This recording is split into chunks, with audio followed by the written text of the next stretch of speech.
Good afternoon. It's Wednesday, the 17th of July, 2019, just after 1 o'clock. Welcome to UK Column News. Your host today, Mike Robinson, myself, Brian Gerrish, and we're delighted to be joined by David Ellis from Strategic Defence Initiatives. The lovely lady.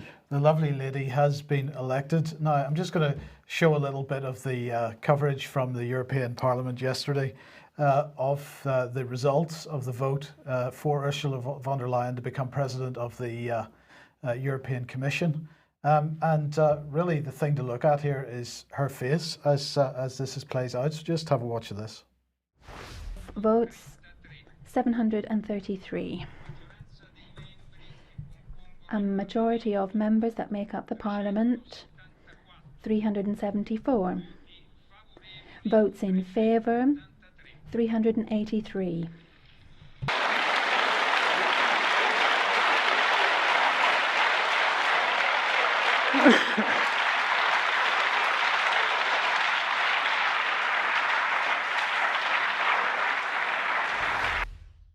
Now, I have to say, Brian, that it was a look of absolute relief and thanks, really. Happiness. Joy. But there was definite relief there. She wasn't sure that she was going to get it.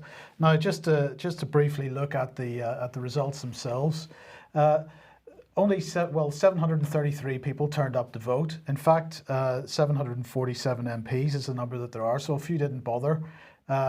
She got 383, which is above just about above the majority that she needed. And so that's her set to take office on the 1st of November this year for 5 years. What happens next is that she now sends official letters to member states, to the heads of state or government, inviting them to propose candidates for members of the Commission. Those hearings for that will take place 30th of September to the 8th of October. And we get to find out who the other commissioners are. So that's all very exciting. But in the meantime, then she announced. Sorry, I've messed that up a little bit. I apologise. She announced her priorities. So a European Green Deal, an economy that works for people. I think we hear that in Britain quite a lot. Europe fit for the digital age. Again, we hear that in Britain quite a lot. Protecting our European way of life. A stronger Europe in the world. Well, of course, a stronger Europe in the world. That's defence union she's talking about there. A new push for European democracy and much more, as they say. Now, you got a bit of a preview of this one because, of course, what she said during her acceptance speech was she attacked China by saying some are buying their influence by investing in dependence from ports and roads. That's really referring to the Belt and Road project. Some turn to authoritarian states. We go the European way. So I wonder what that means. She went on to say this. Our most pressing challenge is to keep our planet healthy. This is the greatest and most important opportunity of our time. I want Europe to become the first CO2 neutral continent in the world by 2050. To make this happen, we must take both steps together. Our current goal of reducing emissions by 40% by 2030 is not enough. We must go further. We must try for more. A two-step approach is needed to reduce CO2 emissions by 2030 by 50%, if not 55%. The European Union will lead international negotiations to increase the level of ambition by other major economies by 2021, because to achieve real impact, we do not only have to be ambitious at home, we have to do that, yes, but we have to do it together. I will put forward a Green Deal for Europe in my first 100 days in office. I will put forward the first ever European climate law, which will set the 2050 target in law. And she spent quite a bit of her time discussing how important the rule of law is in all this. Now, the mention of China, of course, refers to China's influence in Africa, a place where Ursula strongly feels it's her territory, actually. As we pointed out last week on this programme, she's taken the covers off EU Defence Union now, a project which for her is all about Africa. So we published this article immediately after the announcement of her election last night. EU Defence Union spelt out by new President of the Commission. I would ask everybody to read that. And to distribute it as far and wide as possible. It's really important, as we'll discuss with David Ellis in a moment, to now that she has taken the covers off this policy, we've got to get this being discussed in the UK. But there was one thing, Brian, that struck me yesterday, because before the vote, all the various members of the European Parliament that wanted to say something or to intervene in the decision got an opportunity to do so. And Nigel Farage got up to speak. And I thought it was interesting that last night, when I saw the mainstream media coverage of Farage's comments, they focused on the first half of what he said, and a little bit of that's included in what I'm just about to show you. But they completely ignored the second half of what he said. And I have to say, Brian, for the first time, Farage has got up and spoken in the European Parliament, and really I find very little to criticise about it. But let's have a listen to this and then we can talk about it. The European Council stitch-up has rendered this place impotent until today, when you've got some real power if you choose to use it. What you've seen from Ursula von der Leyen today is an attempt for the European Union to take control of every single aspect of our lives. She wants to build a centralised, undemocratic, updated form of communism that will render nation-state parliaments, where the state controls everything, where nation-state parliaments will cease to have any relevance at all. But it is in the aspect of defence that I think people's minds should be focused. She's a fanatic for building a European army, but she's not alone. When it's completed, NATO will cease to exist or have any relevance in Europe at all. And of course, not to be left out of this, French President Emmanuel Macron, on Bastille Day last Sunday, stood at the front of an open-top car with his nascent European Defence Force behind him, looking for all the world like an updated version of Napoleon. Be in no doubt, 5 years of these people, the European Defence Union will be complete. And what is there for defence can also be used for attack. And you as a House will have no control over it. Vote against this nominee, strike a blow for democracy, strike a blow for your citizens. Do it today.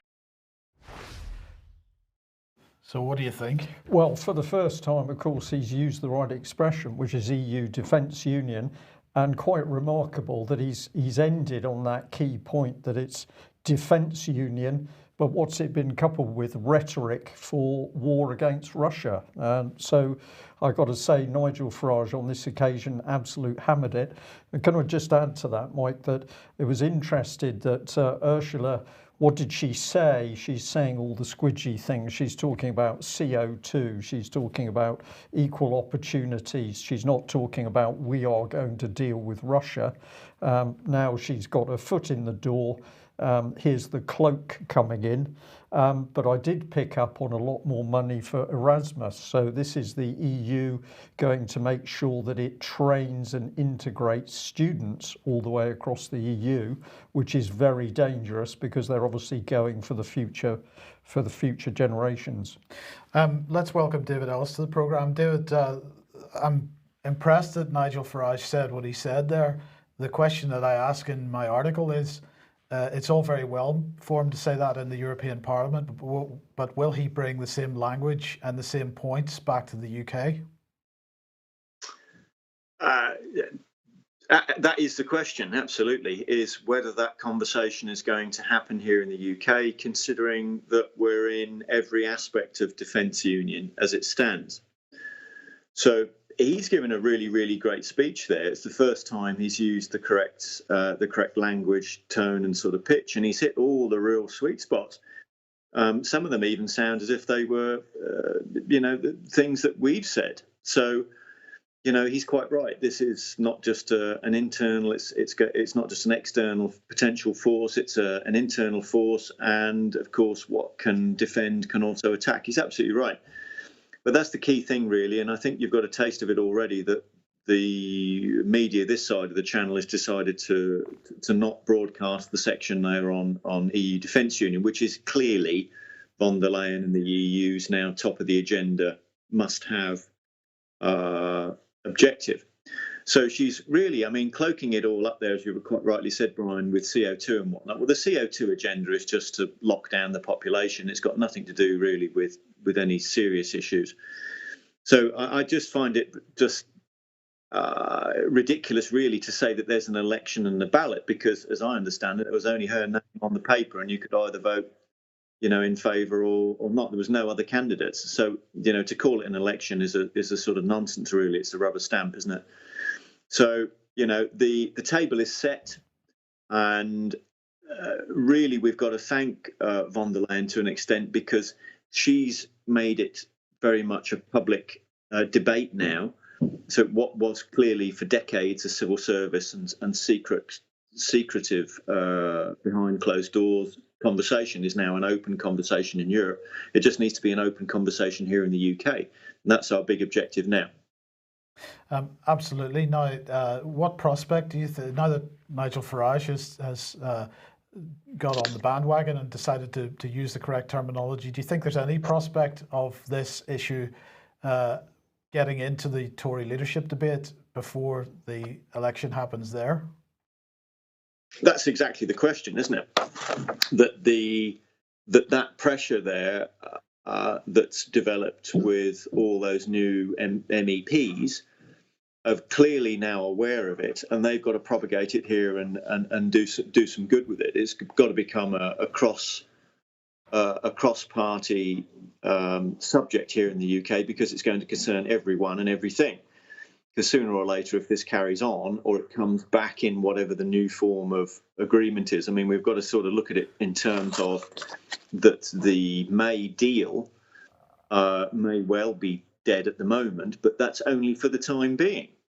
It's not to say that it doesn't regroup and carry on. Von der Leyen's talking about extending the leaving period, which of course just gives more opportunity to carry on with this. So that really is something that doesn't want to be happening on either account, either the defence union coming to a conclusion or that deal coming back in a repackaged form. So the key thing really is that this has to happen now on the Conservative Party benches.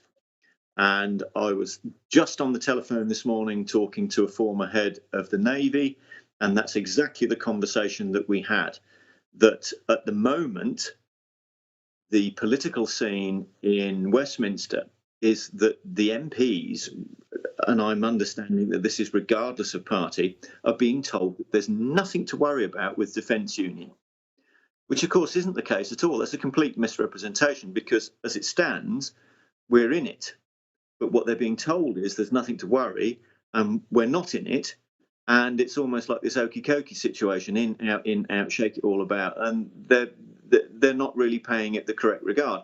Hopefully that's now going to change, because if we can get the 17.4 million people to have a conversation with the rest of Britain, there'll be a majority in the country to sort of come together on this, and hopefully we will actually get our country back. Yeah, just come in if I may, David, and I don't want to draw you on this too much, but we've been hearing some strange rumours, we'll call it, that all of the good work that UK Column has done to highlight this EU defence union and get the truth out has certainly ruffled a few feathers in the political establishment. And we've been hearing that maybe a few people are to be put under pressure with the excuse that if you blow the whistle on what the EU's really planning, and maybe Nigel Farage is quite right to have ramped up the business, does defence turn to offence in Eastern Europe?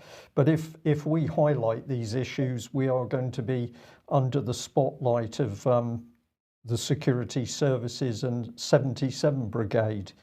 Can you tell us anything about that?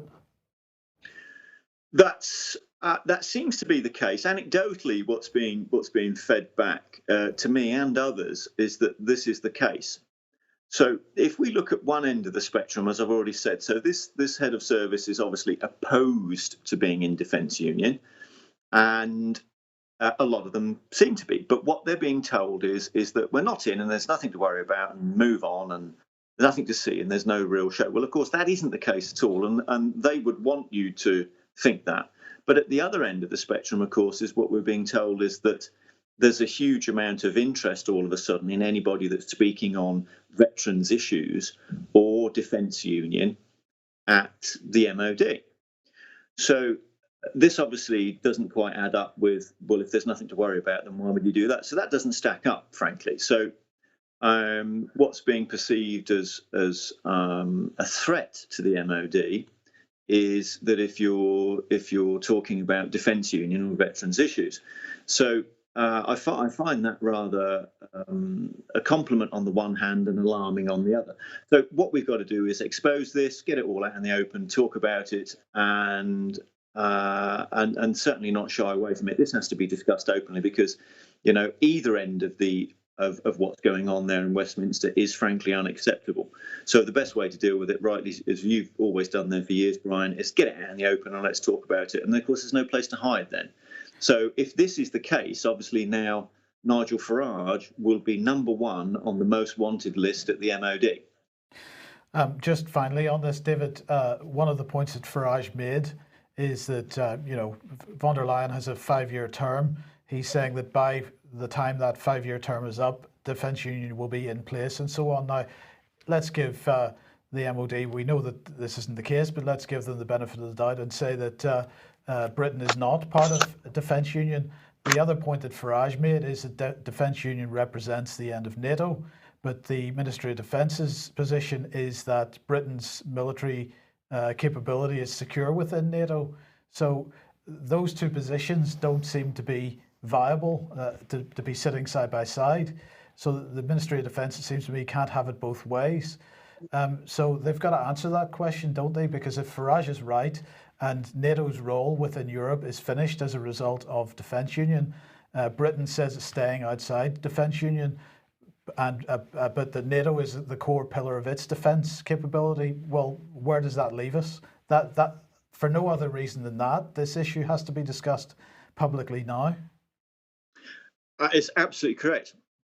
Absolutely correct, because there can't be, you know, where a lot of people have put a crutch on NATO prior to Brexit and then carried on putting the kind of, you know, the national crutch against and with NATO. Of course, NATO is a key pillar of defence union, and Farage is completely correct in my submission. I'll agree with him on that, you know, once defence union is up and accelerated and comes to topping out, as von der Leyen is saying next year, there'll be no place for NATO. And I've got to say that I think one or two peers I've spoke to on this have been very, very particular early on with this, and that was that there would not be two pots of money.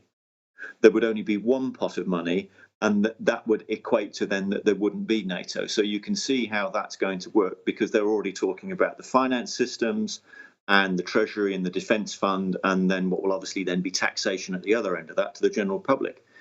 So this is exactly the case. They can't carry on under this ambiguity. And I've got to say, really, that the last defence question I saw in the Lords, from Admiral Lord West to Earl Howe, really articulated this beautifully, because what Lord West was asking for was a commitment to Royal Navy frigates. The 13, I understand, you know, a ridiculous figure for a seafaring nation. So an untenable figure. But of course, what he didn't get was any kind of firm commitment back on either a national basis as Britain and the Royal Navy, or whether we would be in defence union and it would be under that basis. So the whole NATO thing now, really, Farage actually is singing from the same hymn sheet as Trump, because Trump has said for quite some time, even before he went on the campaign trail and announced his candidacy to be president, he was saying that NATO was dead. And I fundamentally believe that he had some good intelligence and some good, well, let's say accurate intelligence being fed to him from what must have been senior officers saying that this was coming and this was the case, because defence union can only really go one way, and there isn't going to be two pots of money. So, you know, people are not going to fund a national force, they're not going to fund NATO and defence union. That's not going to happen. Okay, thank you very much for that. Well, can we trust the BBC to get the truth out about what's happening in Europe? We don't think so. Several viewers raised interest with this BBC Newsnight interview, so we just have a little look at part of it. It's between a gentleman called Rod Liddle of The Spectator. He's written a book called The Great Betrayal, and Tom Baldwin, who is the communications director for the People's Vote. Let's listen. But Brexit hasn't been the problem. The ineptitude of the politicians and also the deliberate betrayal by some of those politicians, including quite a lot on the Remainer side, that has been the problem. There's been no inherent problem with Brexit. Now, I would leave with no deal. I would prefer to leave with no deal than to leave with the deal which the ERGers voted for. Isn't the truth that actually there is complete unity here, because you're delighted that we haven't Brexited yet, and you're delighted that you can get angry about it because that's your currency. You can get everyone up in arms. But that's what he does. He's an economist. He's an economist. That's a bit fatuous, isn't it? That's what you do. I'm sitting. My point is that I'm angry because we haven't left. And I'm representing the people, trying to represent the people, and that's why I've written the book, who are angry that they haven't left. To say that I'm pleased because I'm a columnist. You're not just angry that we haven't left. You say that the Remainer argument was that all leavers were basically racist and xenophobes. Pardon, sorry, I said... You pretty much say that the Remainer argument is that all leavers are basically racist and xenophobes. No, I say that that was one of the big tropes of the referendum campaign. Didn't work very well. Obviously, telling the people you want to vote for you that they're thick, racist, uneducated, and even worse than any of those things, old, didn't play very well. But it has helped some of the MPs to assuage their fears of going against the public vote by saying, well, That's the language you use. Would you describe yourself as a racist? Because many see you that way. Well, no, obviously not. But I am used to going on BBC programmes and being accused of such things when there is no evidence. When all you do is write about suicide bombers blowing themselves up in Tower Hamlets, or a black Labour MP, Kate Ossamore, saying she only got the job because her skin colour. Do you have to, at every possible juncture, show the BBC's grotesque bias? But these are your words, Rod. These are your words. You wrote them. Well, so she's only paid £200,000 a year for that. A classic ambush, isn't it? You get somebody on Newsnight in order to discuss the betrayal of people in the UK by politicians. We voted for Brexit, we haven't got it. And what does she do? She's straight in with a character assassination, accusing him of being a racist, which he responded to, I think, pretty effectively. But classic BBC bias demonstrated on the programme in front of our eyes. But there was a lot more to it. Let's just have a look at what Tom Baldwin said a bit later. He says, look, when you're in a democratic crisis like this, when MPs can't decide what to do, when the country is divided, I'm not a huge fan of referendums. I spent 2015 at the general election opposing David Cameron's reckless decision to have a referendum. I'm not jumping up with the joy of the thought of having another one, but I do think this is the way to solve the crisis. So this man was working with Ed Miliband in order to stop the referendum which Cameron had proposed. But now he said, well, we've already had a referendum. We don't like that one. We need another referendum to solve the present crisis. So I think the hypocrisy of this man is breathtaking. The response from Rod Liddle was this, but democracy is already spoken, which I think was fair enough. So we've got some really good content coming out, particularly of Rod Liddle. But I wonder how many of you actually were paying attention to the video itself. Let's just have a look at what you were seeing on screen. So Rod Liddle on the left, Tom Baldwin there next to him, and Emily Maitlis, who was the very unpleasant BBC interviewer. But what have we got in the background? Well, if you note that Leave is here on the screen, largely blurred out, but forefront and right in front of your eyes, we've got a big Remain here, and we've also got another big Remain. And several people have emailed me this morning to say, this is amazing. Are we watching manipulation of people by what is projected on the backdrop as this interview goes on?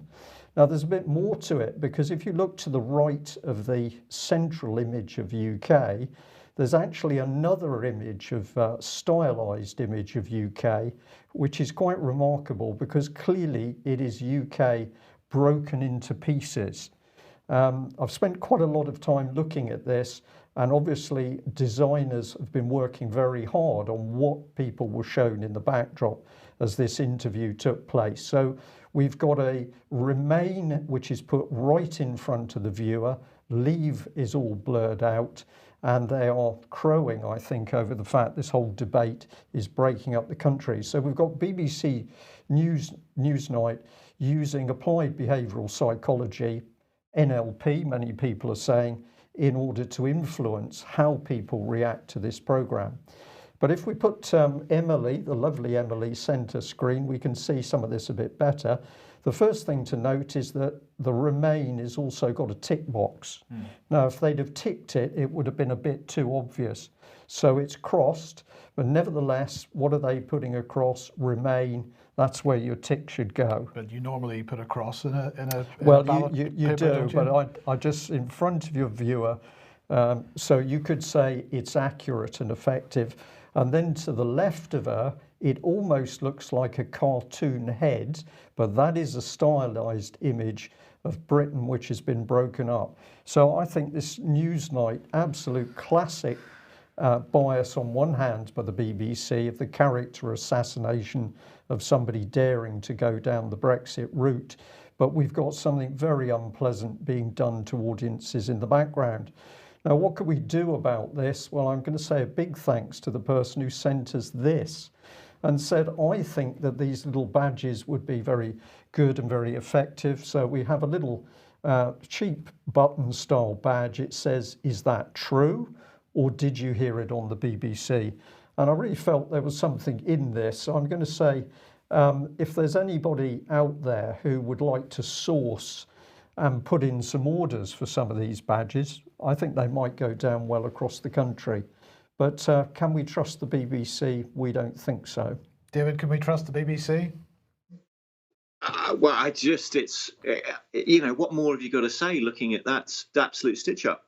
You'll just see it over and over again, just don't tune in, don't watch it, turn off, don't give them any air, Well, and look, we've got to say again, don't give them any money. So right, well, look, let's move on to this. Now, as you know, we covered this extensively last week, the Defend Media Freedom Conference, which is being held by the Foreign and Commonwealth Office in London, along with the Canadian Foreign Office. We're asking the question what this was all about. Of course, they were saying it was about protecting journalists at risk from imprisonment or from torture or from death in other countries. But of course, we made the point that it was backed by this organisation, Luminate, and that really perhaps it was more to do with the Luminate's agenda, which is a world where people and institutions can work together to build just and fair society. So it's all about changing foreign countries and so on. And we were making the point that the UK government was putting money into aid packages into helping in this situation. So this was Harriet Baldwin, the International Development Minister, highlighting the fact that she was about to spend £15 million on an aid package for journalism abroad, which included £12 million for a consortium led by BBC Media Action to help existing media improve their business models. And again, we highlighted what BBC Media Action is all about, which is about intervention in foreign countries. And we also mentioned the fact that Jeremy Hunt had announced his own funding, in this case to deal with fake news and disinformation. He was saying that with only 10% of the world's population having access to free media, fake news and disinformation continue to undermine and destabilise societies. And he was announcing a package of £18 million, which was part of a £100 million package from the Foreign Commonwealth Office to counter disinformation, and that this money was coming from the Conflict Stability and Security Fund, which of course is the same pot of money which went to fund the White Helmets and so on.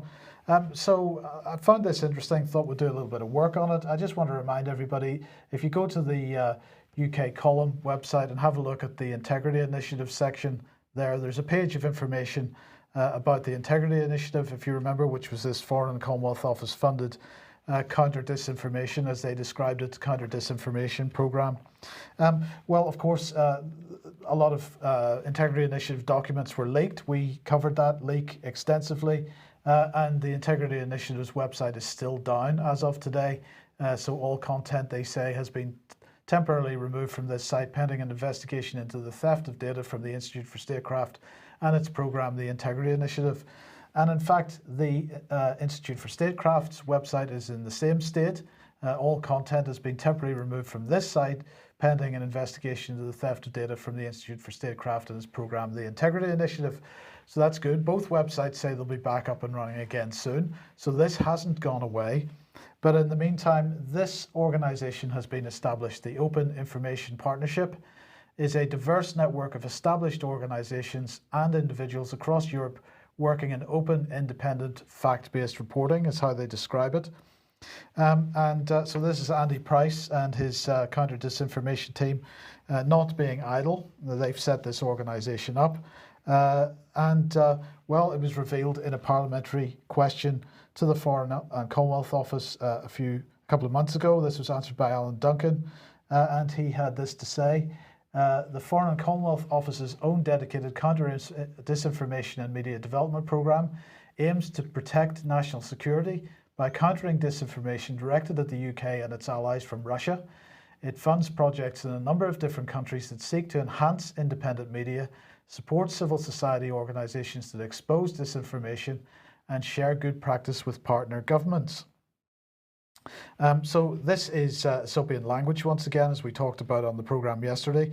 It's got a hidden meaning. So when he says support civil society organisations that expose disinformation, what he means is support civil society organisations that promote the Foreign and Commonwealth Office narrative in countries which have a media of their own, which may present a different point of view. So he went on to say this. In particular, we're supporting a new open information partnership of European non-governmental organisations, charities, academics, think tanks and journalists which are working to respond to manipulated information in the news, social media and across the public space. So that's what this organisation is all about, the Open Information Partnership. But when we go and look at who they're working with, what do we find? Well, Bellingcat, of course, involved with this, the Atlantic Council, Media Diversity, an organisation, an NGO there, and another NGO called Zinc Network, supported and funded, they say, by the Foreign and Commonwealth Office. So I just chose one of them. I mean, everybody will be familiar with Bellingcat, everybody will be familiar with the Atlantic Council. So I chose one of the other two to have a look at. And here is the Zinc website. This is all about people-powered change. You may have noticed the guy wearing a dress there with a beard, so we can sort of see what this is all about. This is all about people-powered change. They're one of the partners in this new organisation. In fact, last year, they put this proposal, and this proposal is available on the internet if anybody wants to go and look for it. It's entitled A Network of NGOs. It's a technical proposal. It was given to the Foreign and Commonwealth Office, specifically to Andy Price at the Counter-Disinformation and Media Development team. And as we can see, we look at the consortium partners, we find that the Institute for Statecraft is right there in the middle of that lot. And a couple of the Bellingcat is there, Media Diversity is there as well. So Digital Forensic Research Lab is so another key one. that's Atlantic Council, yeah. DFR Lab. So all the key players in this new organisation are there. And I suggest people track this down and have a look at it. Now, this was a proposal which resulted in £10 million of funding for this organisation.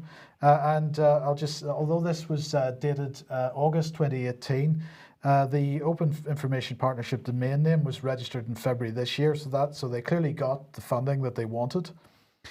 So I'm going to say that I believe this is what last week's conference on media freedom was all about. Integrity Initiative has not gone away. Andy Price has a bigger budget than ever. The Foreign Commonwealth Office is putting people in foreign countries to pretend to be journalists, but in fact they're agents. They're agents of the Foreign Office. They're there to promote the Foreign Office-backed narrative in the name of countering disinformation. And this Media Freedom Conference was all about building a level of protection for these people, these agents, a level of protection that, in my opinion, they've no real right to expect. Brian, I don't know if you've got a different view on that, but if people are going into countries under the auspices of, for example, BBC Media Action, in order to bring about the change that the British Foreign Office wants to see, then that is not journalism. That is not a free media. No, it's a political activist, Mike. That's quite clearly the line that's crossed from an independent journalist or a national journalist. You suddenly become a change agent for the British government. And of course, we could argue that journalists in Iran, as one example, are paying the price of this, whether they knew what they were doing or not. David, have you any thoughts on this? Yeah, it's come back new and improved, isn't it? They've really took on board the sort of thrashing they got with the Integrity Initiative and all the issues there, and they've come back with a new and improved model. So this isn't about media freedom. This is about hiving off government taxpayers' money, which needs to be challenged. So that's the first and principal way of dealing with this. People need to challenge their MP to cut the money supply off to this, because this is clearly about an attempt to control the narrative. This isn't about media press freedom. This is about factions that wish to control a narrative to suit their own means. So what people have got to do is and I keep saying this, the only thing that people have got available to do anything about this is their MPs. Get onto their MP, get the money turned off. They've got to do a Lord Owen on this. When Lord Owen turned off this effectively the forerunner to this office there, the countering the Soviet narrative office. We've got to do what he did. And that's got to be reworked. Yeah, indeed. He did that while he was Foreign Secretary and before he became Lord Owen, of course. Now, just to briefly mention that the Mirror had this article, others similar articles today, fatal mistake that led to MH17 being gunned down, killing 298 people on board. Well, the question is this a project of the Open Information Partnership? Because this is a propaganda piece. It features Elliot Higgins of Bellingcat, one of the partner organizations, so possibly it is. Well, I think if you want some counter propaganda as opposed to counter disinformation, have a look at 21st Century Wire's website. They've got a pretty extensive section on MH17, and also, as they highlight here, there's an MH17 documentary called MH17 5 Years On being released today, if it hasn't already been, and maybe people might want to track that down and watch it. Patrick has put the trailer for that on 21st Century Wire a couple of days ago, so do have a look out for that, and we'll see where this takes us. Now, quick reminder, if you like what the UK Column does and you would like to support us, please head over to ukcolumn.org/community, where you can find options for helping us there. And a quick reminder that AV 10.1 is coming up in October. Tickets still available at alternativeview.co.uk, but the tickets are selling fast, so if you would like to go to that, you probably need to get a ticket reasonably soon. Now, I just wanted to mention this briefly. This article here from the Washington Examiner. It's headlined, Ousted UK Ambassador Leaked US Intelligence. This is all about Sir Kim Darroch, who of course has resigned as US Ambassador, or UK Ambassador to the United States. This article, speaking to two US government officials, one who's a current official, another a former official, they're speaking on condition of anonymity, but they've said that the US government had become what they described as alarmed at the repeated leaks of US intelligence by Sir Kim Darroch to a journalist in the United States. They were speaking to the journalist that wrote this is called Tom Rogan, and they are saying that these leaks were not related to the Darroch's private cables, which have been published by Isabel Oakeshott in the Daily Mail. According to Rogan, they're saying that Darroch leaked classified material to a journalist for a US-based media outlet on a continuing basis. They said that the leaks included highly classified originator control intelligence information designated to be distributed solely to other members of the Five Eyes intelligence community. and also may have included intelligence designated as US, UK only. One of the two sources said that the US government was so alarmed by Darrick's leaks that it launched an official investigation to find the source, and that person also said that the leaked intelligence was very sensitive. So this is a spectacular allegation if it's true, Brian.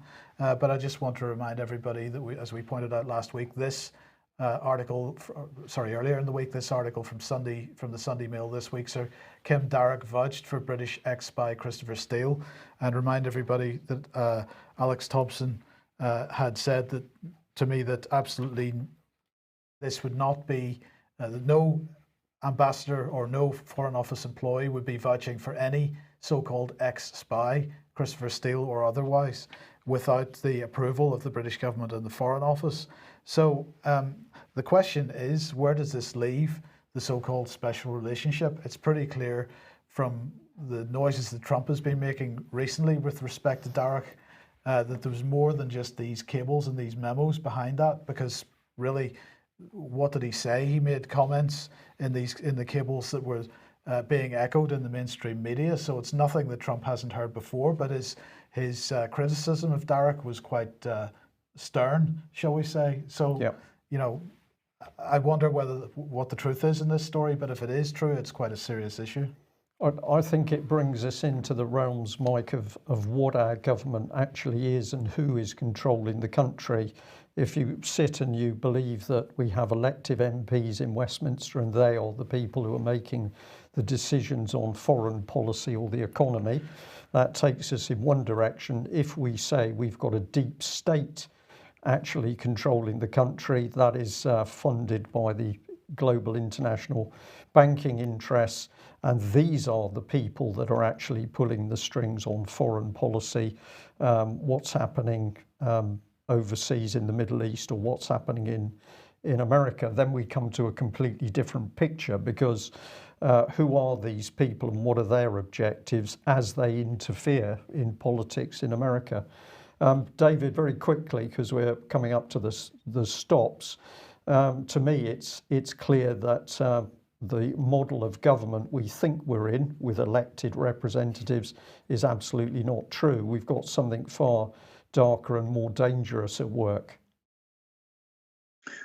Well, it's certainly not functioning correctly. So I mean, you know, you've articulated it that way. I think really what we're seeing here with that other article that you've brought in, Mike, from America, really does shed some light on what Trump's modus operandi in terms of, if that was the case, if that article, and I'm caveating that with if that was the case, as to why he's gone about it the way he has.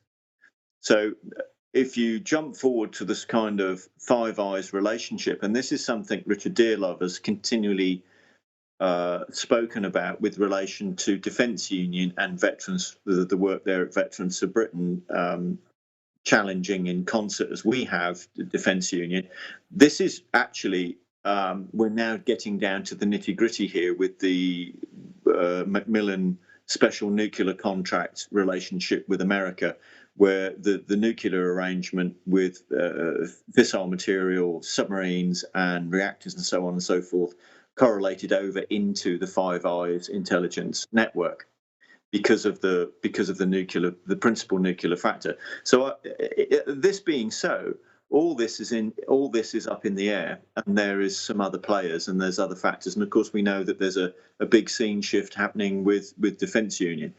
So I think this sitting on the fence that we're getting from the elected members has to stop, because as you've said earlier on in the programme about the way that we would operate as a national force or in NATO or in anything else, if you can join that into this factor, really, you know, they can't be allowed to continue sitting on the fence, doing nothing and sitting in silence.